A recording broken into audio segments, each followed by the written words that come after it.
Thanks for tuning in to the Football Talk Squadron. I'm Dutch, and this is our College Football Conference Championship episode.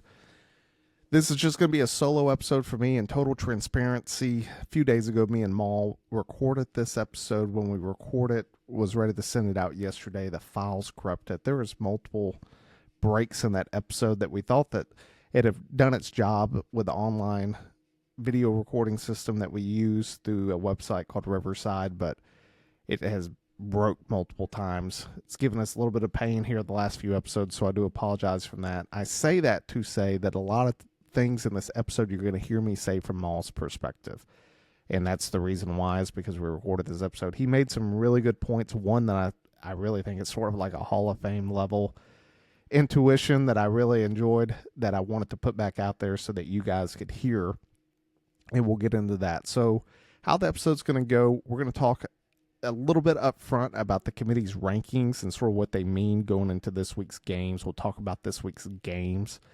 Predictions from both me and Maul. I know his predictions and I know mine as well. Give our logic behind them, and then we'll go from there. So that being said, we'll kick off the episode. Maul sent out a pretty good little informational thing that we had a good discussion about in our text message thread. And it's just a picture that talks about the committee's rankings, and that sort of gives the prelude to what I'm about to read. So it just says, if you're Texas, head-to-head matters against Vanderbilt, because they jumped Vanderbilt in the rankings even though they have an additional loss to Vanderbilt. They're sitting at 9-3, Vanderbilt's 10-2. Notre Dame, head-to-head doesn't matter against Miami. They're still a couple spots ahead of Miami. Texas A&M, 11-1, a loss to a team below you keeps you in the top 10. BYU, who is also 11-1, lost to a team above them, but that keeps them out of the top 10. Alabama, 10-2, a loss to a 5-7 team doesn't matter. Utah, 10-2, two losses to two top 12 teams, you're number 15. Texas, 9-3, a loss to a 4-8 team doesn't matter, you're ahead of Utah. And it just says, burn the system and committee to the ground. What are we doing? Which we've had that discussion multiple times on this podcast. And we'll go through that and really break it down in terms of what our logic is, some things, big points of emphasis that we want to talk about and hit on. And we'll get those guys to you on this week and then get into the game. So from that, one of the big things that we were latching on to, and you've heard me and Pops talk about it a few weeks ago. I know I asked him that question. Me and Maul were talking about it, is there's a lot of inconsistencies with how we rank teams. You know, you have two teams that have the exact same record, but they have a head-to-head against one another in Miami and Notre Dame, but somehow that head-to-head doesn't matter because we're going to look at losses, but we're not going to talk about the fact that one of those losses for Notre Dame is head-to-head against Miami. We just look at Miami's losses in that case. There's a lot of inconsistencies. And one of the first points that I'll talk about that Maul made on this episode that we recorded that was really good, not the Hall of Fame level, but this one's still a great point, is his big problem with the committee and how they rank things is this, and it's a very true point, is the committee has said that we are going to put the 12 best teams into the college football playoff. And when you look at it in this second year of the 12 teams that we are playing, we have a major problem with that. You cannot sit back and say that we're putting the 12 best teams, but yet we're going to have multiple teams go into the playoff who are not ranked in the committee's top 12. And we could have upwards of 2 to 3. Those 2 to 3, so you're looking at Virginia versus Duke. Duke's not even ranked by the committee. So if Duke was to somehow win, they're 7-5. 7-5. The committee's going to be stuck in a position of, do we put Duke, who is unranked, in, or do we put two non-Power 4 schools in, two G5 schools? They could put James Madison, and then they could also put the winner of Texas Tech versus Tulane into the playoff over Duke. But both of those teams are not going to jump into the top 12 conversation, after this weekend and after conference championship games. So from the get-go with the automatic bids, especially in this season, you lose credibility of saying that you're doing everything, all the decisions that you're making are for the betterment of having the 12 best teams, because we're not going to have that. We know that the number 5 team in the nation, ranked by the committee, is going to play the number 12 school, which is every year has been, hey, this is probably going to be a G5 school. Now, last year it wasn't. It turned out it was Clemson, because in that situation, Clemson was unranked to SMU. No one thought Clemson was going to win. They ended up winning. Boise was sitting there. They just had the one loss, but it was to Oregon. Boise looked really good. There was a lot of indications that Boise could play with better competition. This season, we haven't seen that out of Tulane. We haven't seen that out of North Texas or JMU. Clearly haven't seen it out of Duke. So we can expect that someone's going to catch one of those opponents. I know there's been some theoretical lines laid, whether it be Texas A&M or Oregon. All of them are favored by more than 2 touchdowns over any of those schools. If they were to play, it's going to be a metaphorical bloodbath if those matchups happen, which at the end of the day, one of them is going to happen because of the automatic conference championship winner bids, especially from the G5 pool. So from that standpoint, Maul, what he was talking about is, if the committee really wanted to be brutally honest, look, conference championships don't matter. They're going to be 1 through 12 based upon how we ranked them. If we feel like the conference championship teams who win are in our top 12, then they'll be in. I think the whole point to the conference championships is you're trying to provide validity for them. And now, one of the things that I'm not sure for anyone who follows Barstool Sports, they have John Gruden on. He came out yesterday with a tremendous video that I loved. Sent it to the group. They loved it as well. It's probably the best, how do I want to say, resolution to the playoffs right now without getting into the inconsistencies of how we rank teams. And what he pointed out was, he goes, this week Alabama's having to play Georgia, and also Ohio State's playing Indiana, the number 1 and the number 2 teams in their conferences, but they haven't had to play anyone. He calls out both sides. He goes, Ohio State, they didn't have to play Oregon. They didn't have to play Indiana during the year. They didn't have to play USC. There were multiple schools that Ohio State didn't have to play. And he says that in the standpoint of, one, you didn't have to play anyone because the conferences are too big. And then he talked about it with Texas A&M, that Texas A&M didn't have to play Alabama, didn't have to play Georgia, didn't have to play Ole Miss, but they're getting a bye this week. You have the 2 best schools that are competing, and somehow they think that maybe the loser of, especially in this case of Alabama, may be knocked out of the playoff while other teams are on a bye. And he said that would be like, the Rams playing the Rams or the Eagles being the 1 and the 2 seed for the NFC playoffs, and they having to play one another while all the wild card teams have the week off. He goes, that doesn't make any sense. So what he talked about was, he's like, we should have play-in games. The conference championships should be set that if you are ranked in the top 12 and you're playing in a conference championship, you're in. You're in. Regardless of the outcome of the game, you have proven to be 2 of the best schools in your conference. You, unlike Duke, who got there sort of, I don't want to argue by default, but it is by default. You're sitting there. You've earned the right to play in your conference championship, and you're ranked in the top 12 by the committee. You're not going anywhere. You're going to the college football playoff. You're locked. That's your win for going to the conference championship game. But then what he said is, everyone else should be in a play-in game. He talked about, you should have a rematch of Texas, Oklahoma. You should have Vanderbilt go play Texas A&M. You should have, Oregon go play JMU. You know, play Tulane. Play these schools that are trying to get their way in. We should get rid of those, like I just talked about with that 5 versus 12. That should be a play-in game. We should do that now. That way, if it happens and JMU wins, yeah, put them in at 12. They just beat Oregon. Oregon's out. Period. Adios, Oregon. Then you allow other schools like Miami, to be put back in.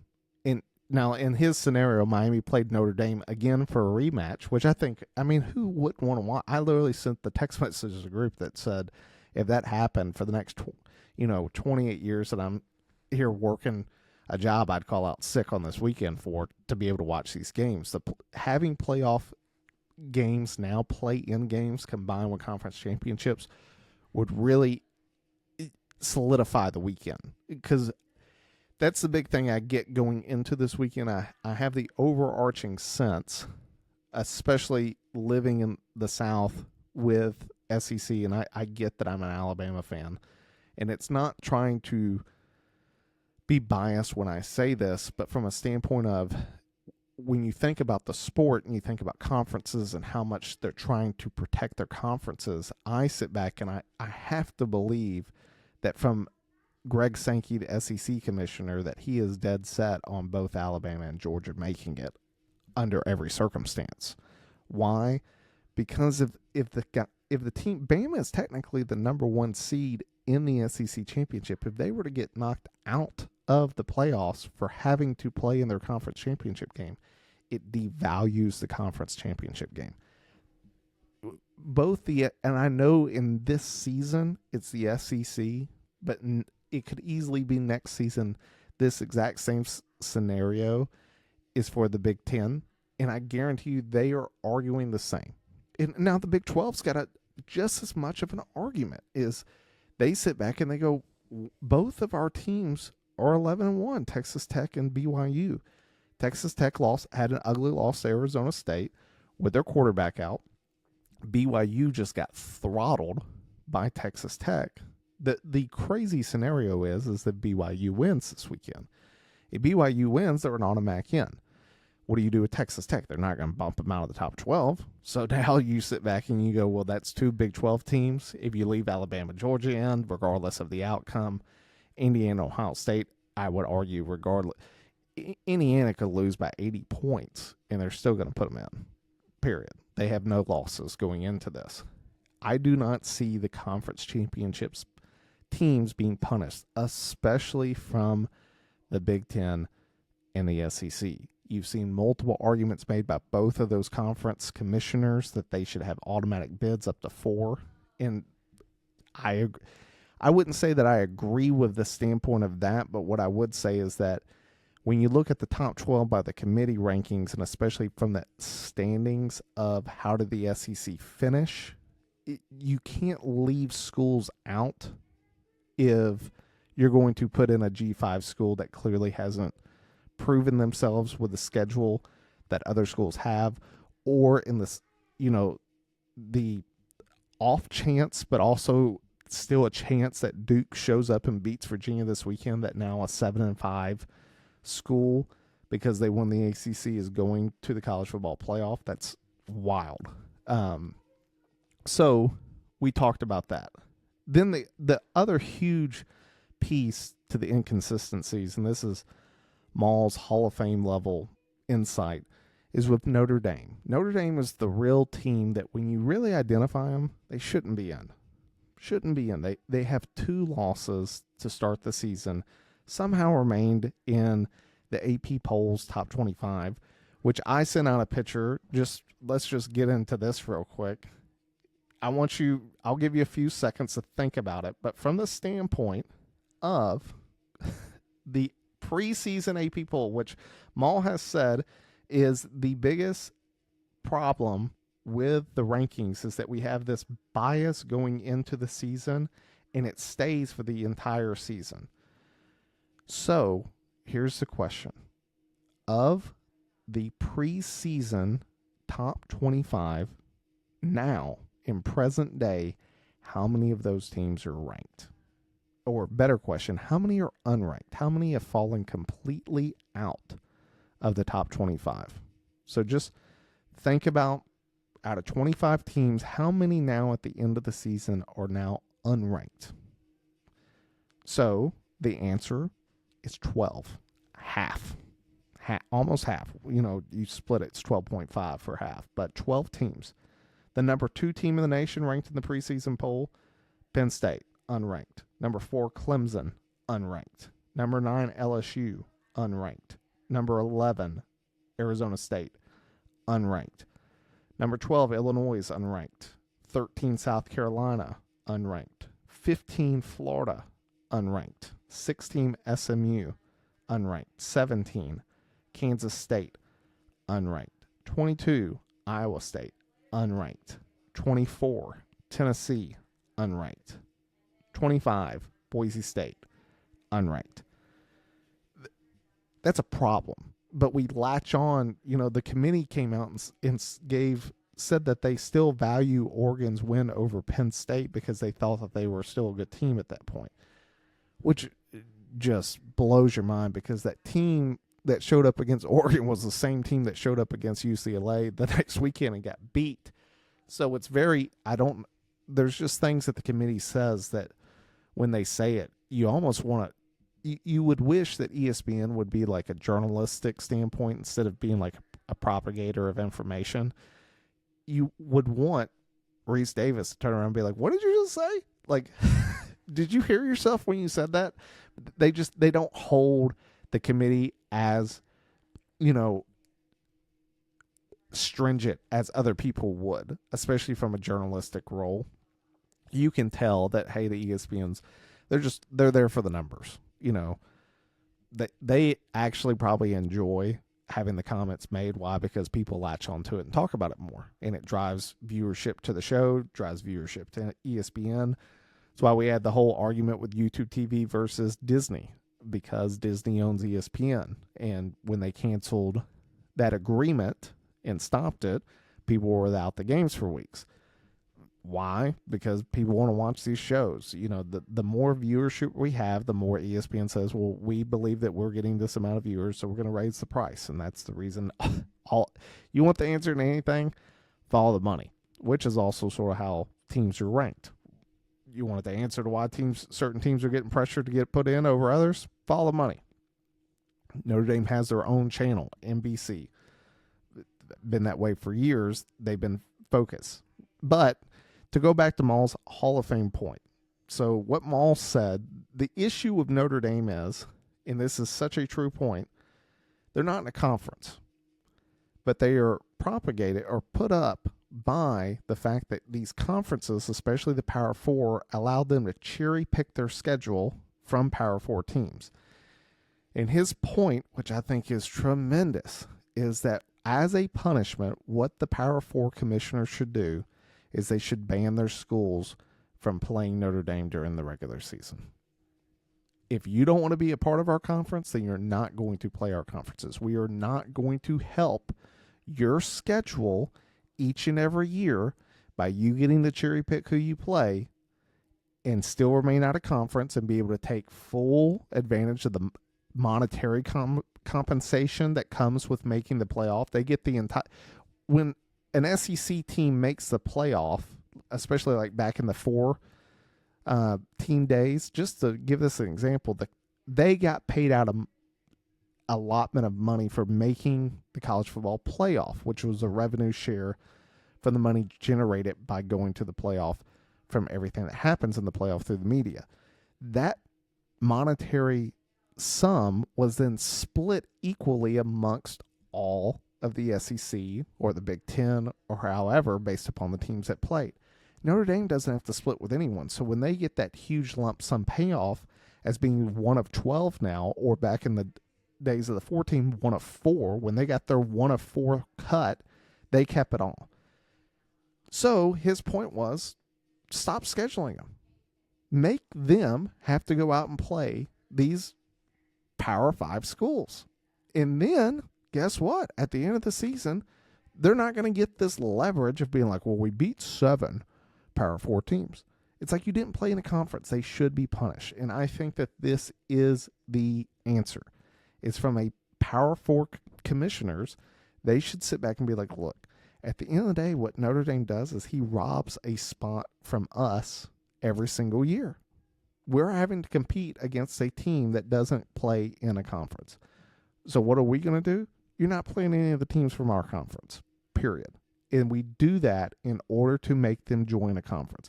Once they join a conference, by all means, we'll schedule them all day long. But you are going to play the same part that the rest of us play, and you're not going to cherry pick your schedule. I love that point by Maul.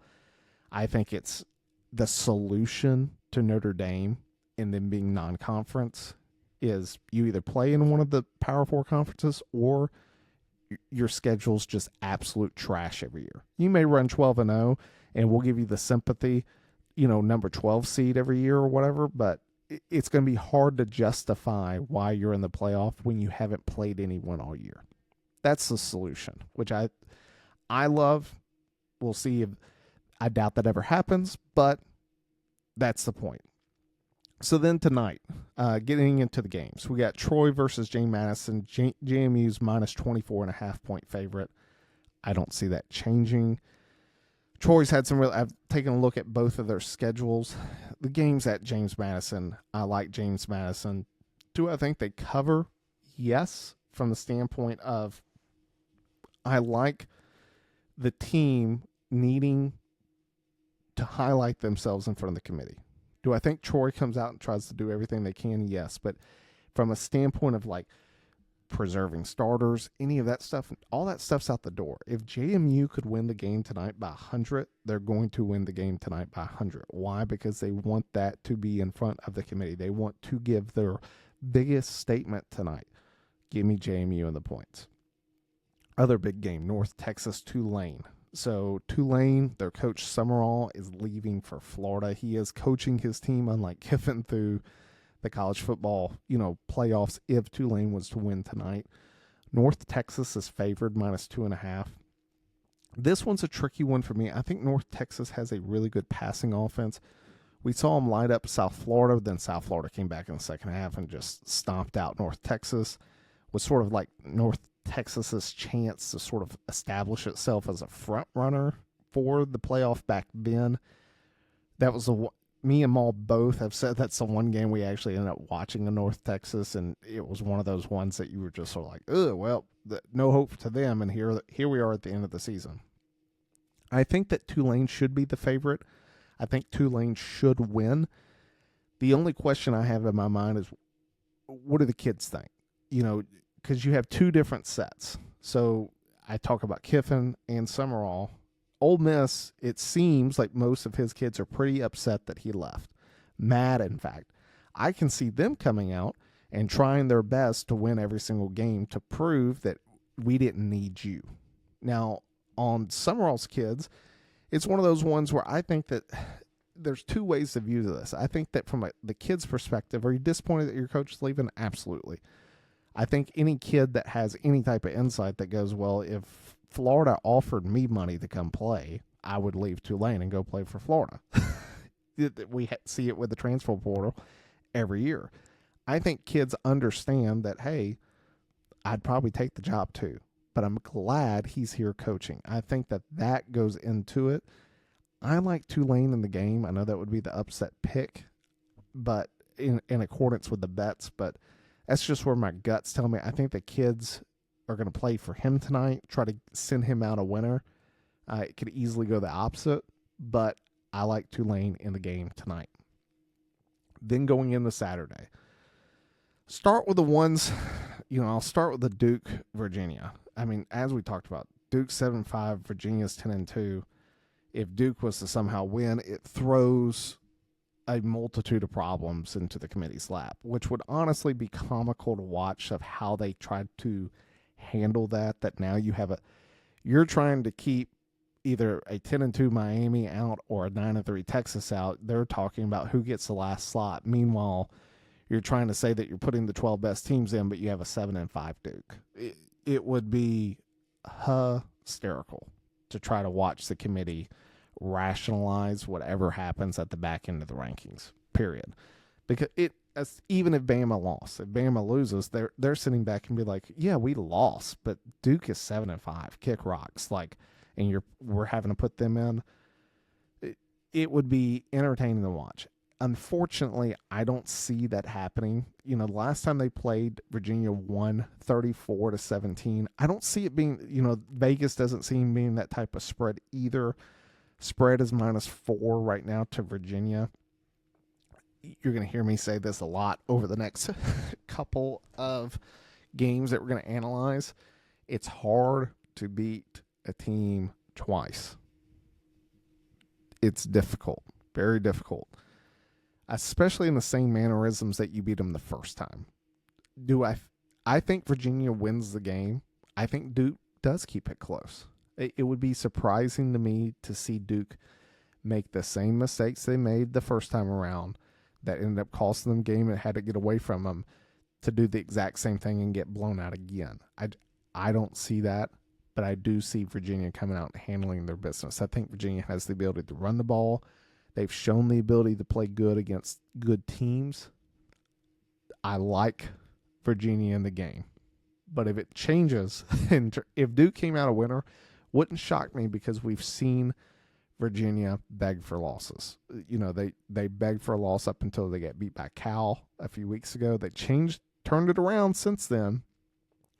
Won 2 straight games going into this game. But from a standpoint of we've seen bad ball be played out of Virginia, it would not shock me to see it happen again, but I don't see it happening against Duke. SEC Championship. Georgia, Alabama kicking off at 4. Right now, Georgia's -2.5. As an Alabama fan, I want Alabama to win. But from a standpoint of I go back to this point, having to play the same game again, it's difficult. Why? They know how you came in and attacked them this time. And for Georgia, they had missed opportunities. You think about they went for it 4th and, goal in their own red zone, that if they had just taken a field goal, it changes. It just takes a little bit of the game and changes it in terms of a lot of different variables. Georgia didn't play their best game at home, got beat by 7. From a standpoint of Bama, you played a really good game, and it took you went for it on your own side of the field on 4th and 2 on a pass play to advance 4th down to close out the game. I think it's going to be a close game from the standpoint of in the first half. I think you're going to see blows be thrown back and forth. Neither team is dominant this year. Neither team. Both teams have shown incredible flaws. Georgia didn't look that great against Georgia Tech. Bama didn't look good. Bama really hasn't looked good the last few weeks. You go back to that South Carolina game. They struggle with them. We're able to find the ability to come back and win, lose against Oklahoma, struggle against Auburn, which I don't care who the team is. I'm here to tell you right now, I've seen Saban's best teams go to Auburn and have struggles. Why? That place is haunted. I said it last week. I thought Auburn was going to get the victory last week. I was happy to see us come out with a win. It is a difficult, difficult place to play.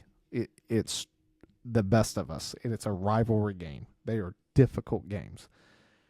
That being said, where do I see the outcome of this game going?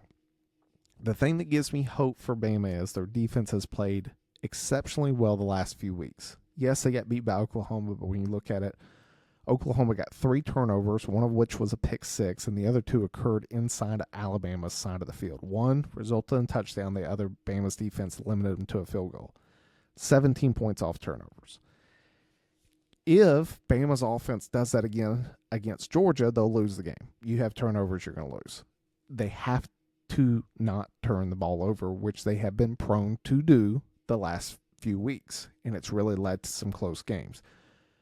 Bama's defense has shown a lot of life, which gives me hope against Georgia's offense. I think Georgia's offense has started to show some life, but then you'll have games like they did against Georgia Tech and like they did against Florida that you're just like, there's some inconsistencies with y'all. Overall, same as Bama. Going into it, like I said, I think it's harder to beat a team twice. I like the line. I think Georgia by 3 is appropriate. I do think it's a close game. I think Georgia ends up pulling away at the end because of their ability to run the football. Running the football is a key in this. Simpson has looked inaccurate here lately. If he can hone in the accuracy, Bama wins. Plain and simple. Bama's offense has shown the ability to put up points very quickly when he's super accurate. And when I watched the game against Oklahoma, against South Carolina, against Auburn, there were multiple times for Bama to really sort of take over the game, but Ty just missed. And by missed, it wasn't like this, Uncle Rico in the backyard, just absolute dog water type of throw. It's just a few inches. It's a game of inches. And I think that if he is on this game, Bama wins. They just haven't shown me that at all the past few weeks. It's really sort of gone downhill for Ty Simpson coming out of that LSU game. Give me Georgia by 3. Going into BYU Texas Tech. So last time Texas Tech just curb stopped BYU. This Vegas has pretty much the same line. They have minus 12.5 for Texas Tech. I think Texas Tech is the better team. One of the things you heard me talk about last time that Texas Tech played BYU is a very fundamental football team. What do I mean by that? They're not super explosive offensively, running quarterback. They really wear you down through running the football, gaining 5 to 6 yards a pop. If you are undisciplined, they're going to score pretty quickly. It's sort of like an option offense. They just keep running the same thing over and over and over again. And if you fail to do your job, we are going to score. But from BYU's perspective of last time they played Texas Tech, BYU was killed by turnovers. It shot BYU in the foot, got them down, could never recover. Do I think that happens again? No. I think BYU comes in this game. They have, they're keeping their head coach. He turned down the Penn State job. They know you win, you're in. You're getting into the college football player for BYU. I think it's a lot closer than 12.5. We've seen Texas Tech play bad games, especially against Arizona State. Do I think that Texas Tech wins? Yes. Do I think it's closer than the spread? Yes. I can see this being tighter of game. Just because I think BYU doesn't turn the ball over like they did last time. But we'll see. Texas Tech could easily come in and blow BYU out by 31 points. No problem. Legitimately in saying that, like, it's not an issue. I've seen Texas Tech when they're on. They could easily dominate BYU. And because BYU is so fundamental in what they do, and I mean that from a standpoint of they're just not super explosive. If they get down early, it's very difficult for BYU to catch up very quickly. They're not an explosive offense. They just kill you to death with 1,000 cuts. If Texas Tech struggles on offense and allows BYU to hang around, it will be a close game. But I like Texas Tech's explosiveness on offense, and I think that's what's going to get them the edge in this game. Give me Texas Tech to beat BYU, but not by more than 12.5.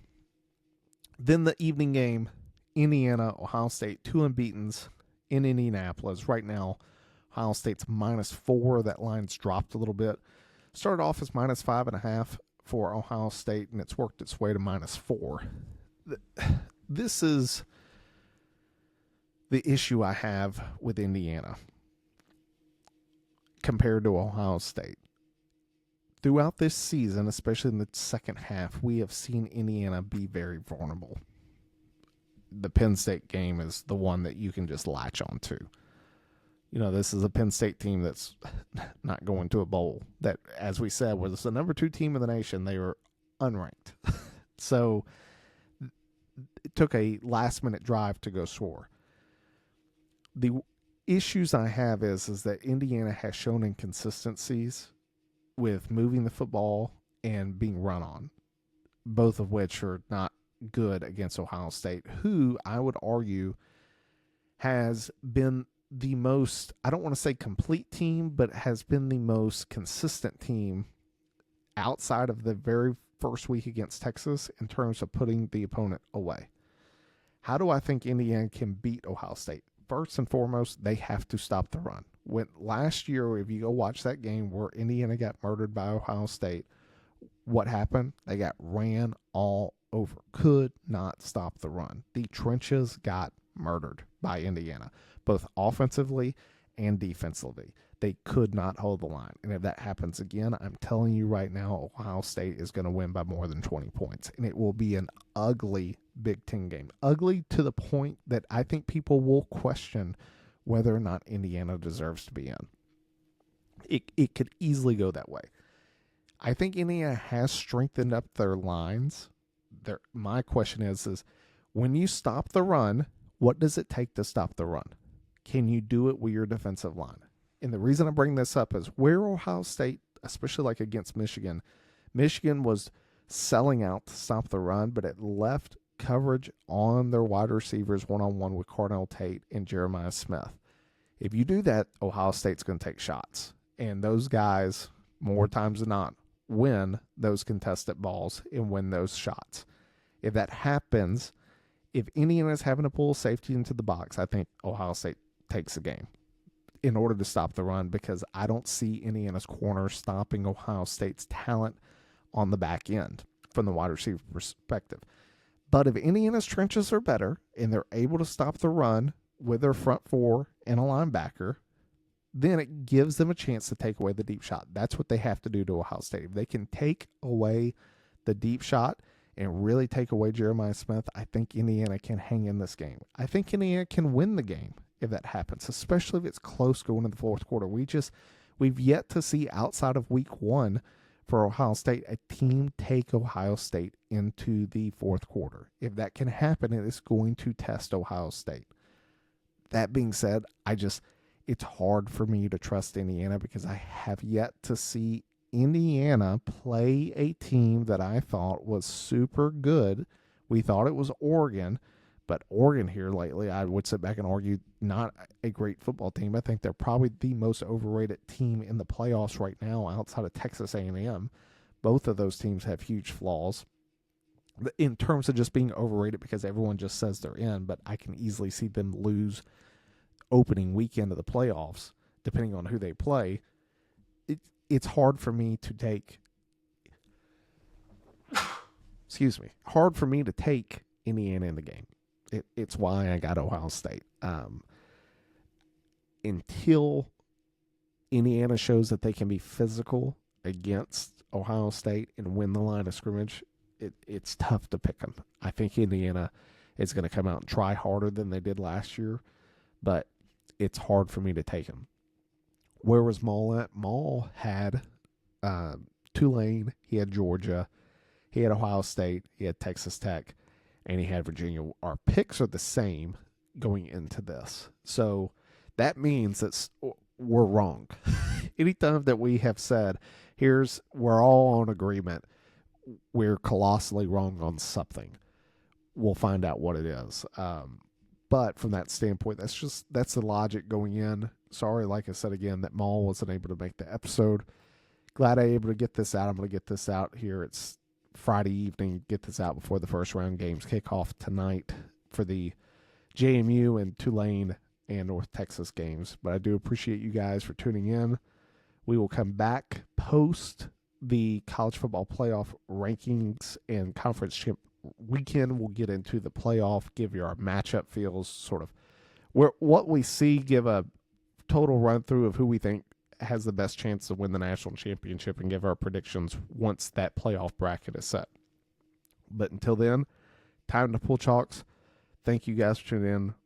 We'll see you guys next week.